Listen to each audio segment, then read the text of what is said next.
تکبر کی تین قسمیں ہیں، تین طرح سے تکبر کیا جاتا ہے۔ ایک اللہ تعالیٰ پر تکبر کرنا، کائنات میں اس کی جو صورتیں پائی گئیں، اللہ کے مقابلے میں تکبر کرنا، جس طرح کے بڑے بڑے انبیاء کے دشمنوں نے تکبر کیا،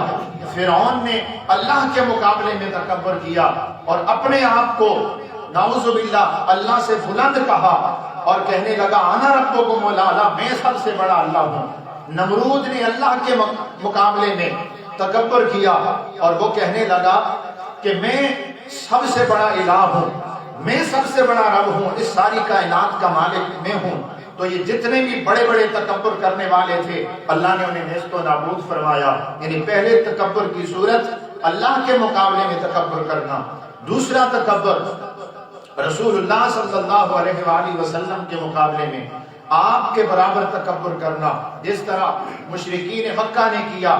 اور کہا کہ ہم اتنے بڑے بڑے سردار، جب اللہ تعالیٰ نے حضور صلی اللہ علیہ وآلہ وسلم کو نبوت اور رسالت عطا فرمائی اور خاتم النبیین ہونے کا تاج آپ کے سر پہ سجایا اور آپ علیہ الصلوۃ والسلام نے اہل قریش کے سامنے جب کلمہ توحید بلند کیا تو اس وقت وہ کہنے لگے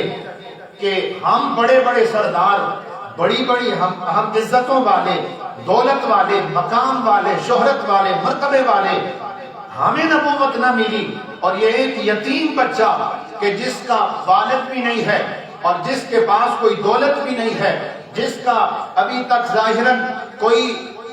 اونچا نام بھی نہیں ہے، شہرت بھی نہیں ہے، ایک یتیم بچے کو بلا کیسے نبوت دی جا سکتی ہے؟ اور اللہ تعالیٰ نے فرمایا وَقَالُوا لَوْلَا نُزِّلَ هَذَا الْقُرْآنُ عَلَى رَجُلٍ مِّنَ الْقَرْيَتَيْنِ عَظِيمٍ، کہ وہ کہنے لگے کہ اللہ تعالیٰ کو اس بڑی بستی کے اندر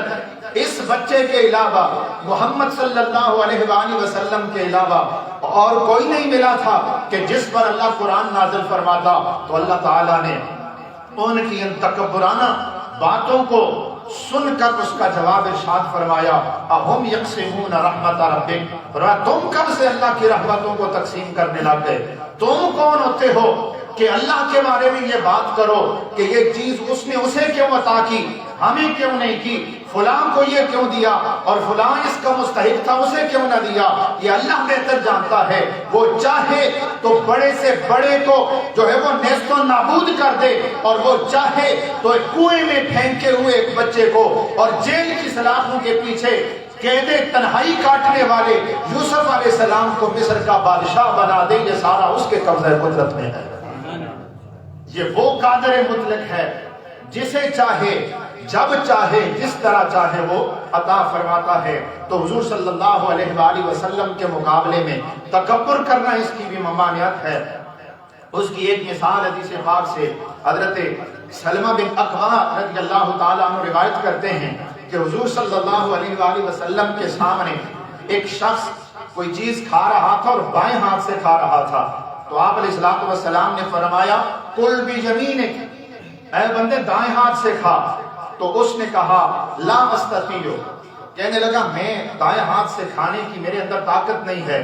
یعنی میرا ہاتھ دائیں ہاتھ کام نہیں کرتا، حالانکہ اس کا دائیں ہاتھ درست تھا، ٹھیک تھا، پھر بھی اس نے جھوٹ بولا اور کہا کہ میں دائیں ہاتھ سے کھانے کی طاقت نہیں رکھتا۔ تو آپ صلی اللہ علیہ وآلہ وسلم نے فرمایا لا استطاعت ما منعه الا الكبر، فرمایا تو کبھی بھی اس کی طاقت نہ رکھے، یعنی کبھی بھی نہیں رکھے گا اس کی طاقت۔ اور فرمایا اس شخص کو صرف تکبر نے اس بات سے روکا کہ یہ دائیں ہاتھ سے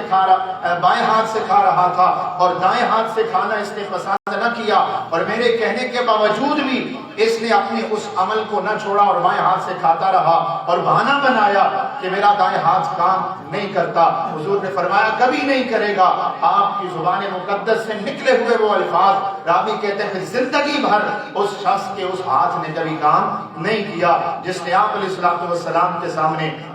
تکبر کا مظاہرہ کیا تھا۔ تیسری صورت تکبر کی یعنی اللہ کے مقابلے میں تکبر کرنا، رسول پاک صلی اللہ علیہ وآلہ وسلم کے مقابلے میں تکبر کرنا، اور عام لوگوں کے سامنے، اللہ کے بندوں کے سامنے اور مخلوق خدا کے سامنے جو ہے وہ تکبر کا اظہار کرنا اور اپنے آپ کو سب سے بلند سمجھنا، یہ تیسری صورت ہے۔ حضرت عبداللہ بن مسعود رضی اللہ تعالیٰ عنہ اس تکبر کے متعلق کہتے ہیں کہ رسول پاک صلی اللہ علیہ وآلہ وسلم نے ارشاد فرمایا لا يدخل الجنت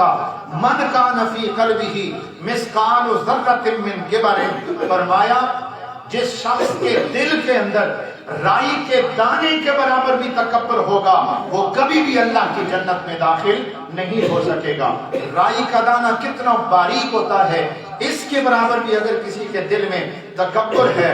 بڑائی ہے، تو وہ شخص جنت میں داخل نہیں ہوگا۔ ایک شخص نے عرض کی یا رسول اللہ صلی اللہ علیہ وآلہ وسلم ان الرجل يحب ان يكون ثوبه حسنا ونعله حسنا،